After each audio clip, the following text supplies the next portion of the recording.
श्री स्वामी समर्थ मित्रांनो, पितृपक्षात स्त्रियांनी या 5 वस्तूंचे दान केले तर आपले पित्र कधीही नाराज होणार नाही आणि जर नाराज असतील तर ते खुश होऊन तुम्हाला आशीर्वाद देतील. तर मित्रांनो, पितरांच्या तृप्तीसाठी दानाचे महत्त्व. पितृपक्षात स्त्रियांनी 5 वस्तूंचे दान नक्की करायला हवे. यामुळे पित्र प्रसन्न होतात. तर स्त्रिया पितरांना खुश करण्यासाठी पितृपक्षात या वस्तूंचे दान करू शकतात. यामुळे पितर तृप्त होऊन धन, संपत्ती, वंश, चांगले आरोग्य यासारख्या गोष्टींमध्ये वाढ होण्यासाठी आशीर्वाद देतात. पितृपक्ष पितरांना प्रसन्न करण्यासाठी, त्यांच्या तृप्तीसाठी आणि पितृदोष मुक्त करण्यासाठी एक उत्तम संधी असते. घरातील पुरुष सदस्य आपल्या पितरांना प्रसन्न करण्यासाठी तर्पण, पिंडदान, श्राद्ध, ब्राह्मण भोजन इत्यादी करतात. पितृ खुश होऊन आशीर्वाद देखील देतात, ज्यामुळे संपूर्ण कुटुंबाची प्रगती होते. परंतु काही कारणास्तव तुमच्या कुटुंबात कोणी पुरुष नसेल तर घरातील स्त्रिया आपल्या पितरांना खुश करण्यासाठी पितृपक्षात या 5 गोष्टींचे दान करू शकता. या दानामुळे तुमचे पित्र तृप्त होणार आहेत. पित्र तृप्त झाल्यावर ते नक्कीच तुम्हाला धन, संपत्ती, चांगले आरोग्य यासारख्या गोष्टींमध्ये वाढ होण्यासाठी आशीर्वाद देणार आहेत. त्यामुळे तुमच्या कुटुंबात कोणत्याही प्रकारची, कोणत्याही गोष्टीची कमतरता जाणवणार नाही. पित्र जेव्हा नाराज राहतात तेव्हा कुटुंबात कलह, आजारपण, धनहानी, आर्थिक संकट, संतांचा अभाव होतो. पितृपक्ष 29 सप्टेंबरपासून सुरू होत आहे. चला तर मग जाणून घेऊया पितृपक्षात कोणत्या 5 गोष्टींचे दान सर्वांनी करायला हवे. 1. केळी. पितरांना खुश करण्यासाठी पितृपक्षात पिकलेल्या केळींचे दान करायला हवे. केळ हे एक सदाबहार फळ आहे आणि ते भगवान विष्णूला प्रिय आहे. विष्णू कृपा प्राप्तीसाठी केळीच्या झाडाची पूजा देखील केली जाते.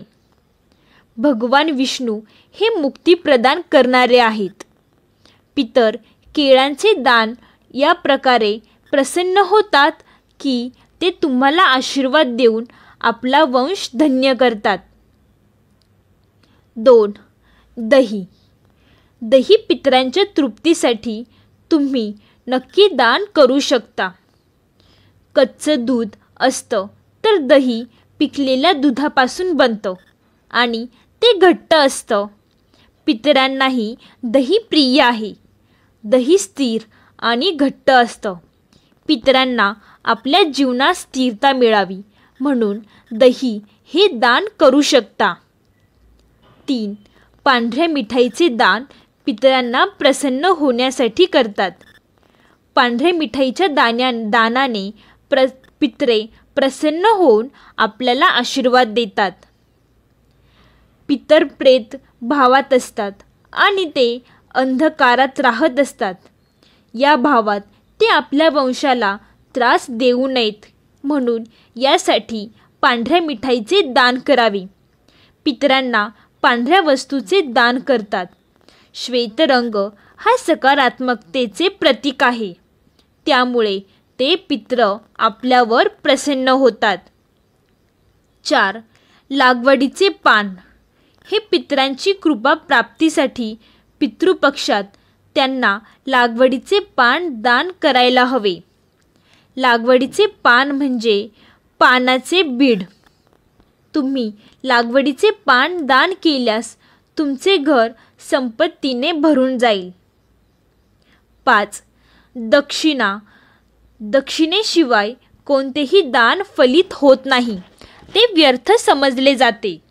जेथे दानाचा अर्थ धन किंवा पैशांनी नसून तुम्ही तुमच्या पितरांसाठी एखादं पत्र म्हणजेच भांडे, जसं की कटोरा, लोटा, ताट वगैरे दान करू शकता. चला आत्ता काही खास गोष्टी जाणून घेऊया. पितृपक्षात येणारे मोठे संकेत. 1. कावळ्यांची प्रतीक्षा त्यांना होते ज्यांनी आपल्या पितरांचे श्राद्ध केले आहे. कावळा जेव्हा येतो तेव्हा तो तुमच्या पितरांचा संकेत देतो. तुम्ही तुमच्या पितरांसाठी भोजनाचा अंश काढलात आणि तो कावळ्याने खाल्ला तर समजा की तो भोजन तुमच्या पितरांना मिळाले आहे. त्यामुळे ते प्रसन्न होऊन तृप्त होणार आहेत आणि ते तुमची प्रगती समृद्धीमध्ये विशेष मदत करणार आहेत. जर कावळा तुमचं दिलेलं भोजन खाल्लं नाही तर ते पितरांना प्राप्त होत नाहीत. त्यामुळे ते पित्र नाराज देखील होऊ शकतात. 2. गाय. हिंदू धर्मात गाय एक पवित्र आणि पूजनीय जीव आहे. धार्मिक मान्यतेनुसार गायीमध्ये देवांचा वास असतो. पितृपक्षाच्या काळात तुम्ही गायींसाठी भोजन करता आणि ते ती खात असेल तर पित्र तुम्हाला प्राप्त होतात. हे संकेत आहे की तुमचे पित्र तुमच्यावर प्रसन्न आहेत. 3. कुत्रा. पितृपक्षात पितरांपर्यंत भोजन पोहोचवण्यासाठी त्यांच्या तिथीवर खाण्याचा काही अंश कुत्र्याला दिला जातो. त्यामुळे पितरांची आत्मा तृप्त होते आणि ते आपल्या वंशाला समृद्धीचा आशीर्वादाचा संकेत देतात. 4. मुंग्या. पितृपक्षात पितरांच्या तिथीवर भोजन बनवलं जातं. मग त्या भोजनाचा अंश मुंग्यांना घालतात. धार्मिक मान्यतेनुसार मुंग्यांच्या माध्यमातून ते भोजन आपल्या पितरांपर्यंत पोहोचते आणि ते आपल्यावर प्रसन्न होतात. जर त्यांनी ते भोजन ग्रहण करत नसतील तर समजून जा की आपले पित्र कोणत्या तरी कारणाने आपल्यावर नाराज आहेत. 5. जर हे कावळ्याने तुमच्या हातातलं अन्न खाल्लं तर समजून जा तुमचं नशीब खूपच उजळून जाईल. तुमचे पित्र तुम्हाला खुश होऊन आशीर्वाद देतील.